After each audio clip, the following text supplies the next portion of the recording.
Bienvenue sur Azimut, le podcast de l'orientation. Bonjour, je suis Abial Derès, auteur de livres sur la voix, comédienne, chanteuse et coach vocal. Je viens partager avec vous des techniques qu'on apprend dans les écoles de spectacle pour mieux poser sa voix et bien s'exprimer à l'oral. Ce podcast, en 5 épisodes, est avant tout une initiation, mais si vous suivez ces conseils, vous gagnerez en aisance lors de votre grand oral pour les bacheliers par exemple, ou lors d'un entretien d'admission pour les étudiants. Aujourd'hui, nous allons parler de la résonance de la voix. La résonance de la voix, qu'est-ce que c'est ? C'est la façon dont notre voix résonne à l'intérieur de nous. C'est de cette résonance que découle le son de notre voix tel qu'il est perçu par les autres. Notre voix est-elle mélodieuse, criarde, timide ? Notre voix, nous ne l'entendons pas comme les autres l'entendent, parce que notre voix, nous l'entendons et nous la ressentons depuis l'intérieur de notre tête et de notre corps. En fait, pour avoir une idée réelle de ce que les autres entendent, il faut s'enregistrer. D'ailleurs, la première fois qu'on s'enregistre et qu'on s'écoute, on n'aime pas forcément ce que l'on entend. Il faut s'habituer à cette voix qui nous semble étrangère. Dans le premier épisode de ce podcast, nous avons abordé la respiration qui est la base de la technique vocale. La deuxième étape de cette initiation, c'est la prise de conscience de la résonance de la voix. Prendre conscience de la résonance de votre voix vous permettra d'avoir une voix plus harmonieuse et surtout de prendre plus de plaisir à vous exprimer oralement. Comment fonctionne la voix ? Quand vous parlez, vous inspirez, puis l'air que vous expirez passe par vos cordes vocales, ce qui produit des sons qui résonnent dans votre pharynx, puis dans votre bouche et vos fosses nasales. Ces sons que vous émettez, ce sont des notes, un peu comme si votre voix était un instrument de musique incorporé. Imaginez une guitare. Votre corps, votre tête serait la caisse de résonance de la guitare et vos cordes vocales, les cordes de l'instrument.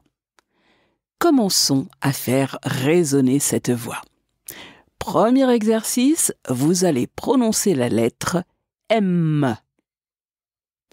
En énonçant cette consonne M, prenez conscience que ce M vous chatouille légèrement les lèvres.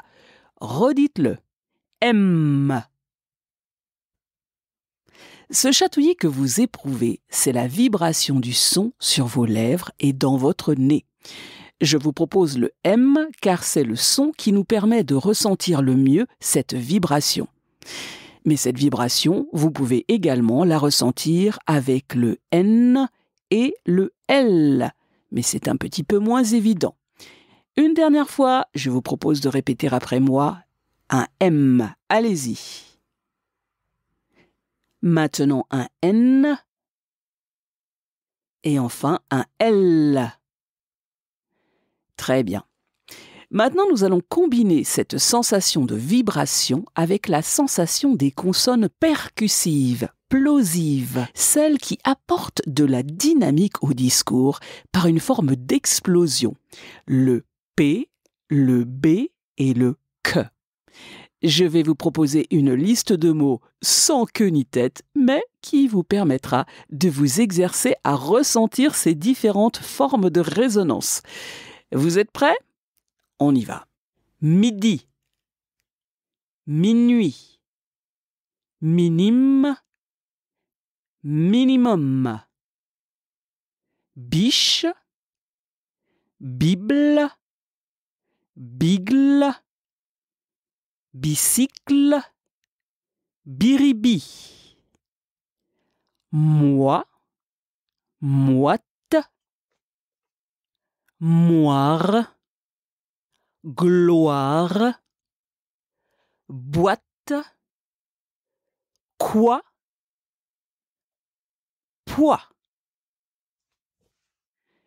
Avec ces mots, vous avez pu ressentir la vibration et la percussion du son sur vos lèvres. N'hésitez pas à lire des textes à voix haute et à repérer les mots qui vous permettent d'exercer la résonance de votre voix. La lecture à voix haute, vous savez, c'est très important.